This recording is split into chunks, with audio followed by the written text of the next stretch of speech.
संगमनेरचा कोपरा पिंजून काढला आणि हा सिंह आता सगळ्यांच्या घराघरात पोहोचला। हे सगळे आपले संगमनेर सेवा समितीचे सगळेच उमेदवार, आपण सगळ्यांसाठी एक जोरदार टाळ्या होऊन जाऊ द्या। सगळ्यांच्या मनात प्रश्न असेल की साहेबांच्या स्टेजवर उत्कर्षा परत कशी दिसते, पण जेव्हा कुटुंब एक असतं, जेव्हा विचार एक असतो आणि जेव्हा कुटुंबावरती संकट येतं, तेव्हा आपले सगळे विचार, सगळे मतभेद बाजूला ठेवून संगमनेरकर एकत्र येतात हे आपण वारंवार दाखवून दिलं। त्याच निमित्ताने या विचारपीठावरून आजच्या या सभेसाठी जे सगळे मीडियातले मित्र उपस्थित आहेत आणि सगळे संगमनेरकर त्यांचं मनापासून स्वागत करते। ही निवडणूक जगा वेगळ्या पद्धतीची राहिली। इतिहासामध्ये आपल्याला स्वातंत्र्य मिळाल्यानंतर प्रथमच असं झालं की एखादी नगरपालिकेची, एखादी स्थानिक स्वराज्य संस्थांची निवडणूक इतकी लांबली की तब्बल 9 वर्षांनी आपण मतदान करत आहोत। या मधल्या काळामध्ये खूप काही बदललं आणि विशेषतः संगमनेरसाठी मागचं हे एक वर्ष जे आहे हे आपल्यासाठी खूप महत्वाचं राहिलं। 40 वर्षात काय केलं, मला वाटतं मोदीजींची जरा जास्त संगत लागली। 70 साल में क्या किया, 70 साल में क्या किया, आज हे सांगतात 40 वर्षात काय केलं। ठीक आहे, आम्ही पण विरोधात बोललो आहोत, आम्ही पण विरोधात काम केलं आहे, पण जे समोर दिसतं त्याच्याकडे तर आपण कानाडोळा करू शकत नाही। हा कुठल्या प्रकारचा मोतीबिंदू आहे? ज्या रस्त्यावर तुम्ही चालता ते 40 वर्षात बनलं, जे घरात तुम्ही राहता ते 40 वर्षात बनलं, ज्या शाळेत तुमची पोरं शिकतात ती 40 वर्षात बनली, लाईट, पाणी, जेवण जे काही बोलाल ते सगळं या 40 वर्षात बनलं। एवढंच काय, आदरणीय उमेदवार ज्या समोरच्या आहेत नगराध्यक्ष पदाच्या, आमच्या वहिनीच आहेत त्या, संदीप भाऊ अगदी जीवाभावाचा आमचा भाऊ होता।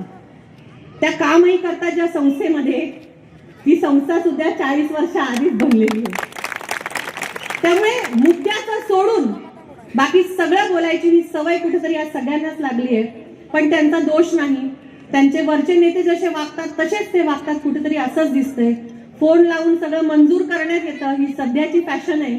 त्यामुळे आपण त्यांच्याकडे फार लक्ष न देता आपल्या संगमनेरच्या सामाजिक सलोख्यासाठी, आपल्या संगमनेरच्या पुढच्या सगळ्याच विकासासाठी जे नेतृत्व महत्वाचं आहे, जे नेतृत्व तुमच्याकडे विजन घेऊन येतं, 2.0चं विजन तुमच्यापर्यंत आलं, पुस्तिका आपल्या जाहीरनाम्याची तुमच्यापर्यंत पोहोचली आणि म्हणूनच आपण सर्व आज या संगमनेर सेवा समितीच्या आणि या युवा नेतृत्वाच्या मागे उभा आहोत। काळ सोपा नाहीये, अजिबात सोपा नाहीये। खूप आव्हानं आपल्या पुढे आहेत। संविधान बचावचं आवाहन आहे, पण सर्वात आधी संगमनेर टिकलं तर आपण संविधानाबद्दल काही बोलू शकू। ह्या आजच्या काळामध्ये आपण बसलो आहोत, त्यामुळे सगळ्यांना विनंती राहील की उद्याच्या मतदानामध्ये, आजची रात्र वैऱ्याची आहे वगैरे ठीक आहे, चालत राहील, पण लक्ष असू द्या, उद्याच्या मतदानामध्ये कोणीही कुठेही चूक होऊ देऊ नका। वेगळ्या पद्धतीचं मतदान आहे, 2 मशीन असणार आहेत। आपल्या आजूबाजूच्या सगळ्या वृद्ध लोकांना, ज्यांना जास्त समजत नाही, शिक्षण नसेल, त्यांच्यापर्यंतही हे पोहोचवा। आणि काय निशाणी आपली? सिंहाची डरकाळी किंवा सिंह गर्जना आपल्याला येणाऱ्या या 3 तारखेच्या आणि 21 तारखेच्या निकालामध्ये आपल्या सगळ्यांच्या वतीने या नगरपालिकेमध्ये आपल्याला ती गरजवायचे।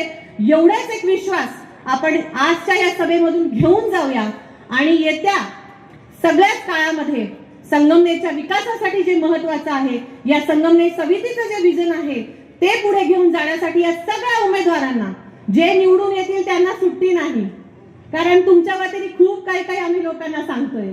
मैथिलीताई, आपल्यावरती खूप मोठी जबाबदारी आहे। काल मी सहज प्रचार दरम्यान म्हटलं की सासू शेर सून, या प्रकारचं काम आपल्याला पुढच्या काळात करायचं। निश्चित तुमच्या सगळ्यांच्या नेतृत्वाखाली हे काम।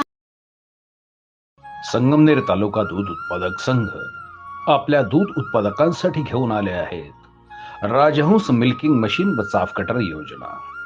या योजनेअंतर्गत आपणास बाजार भावापेक्षा कमी दरात उपलब्ध करून देत आहे।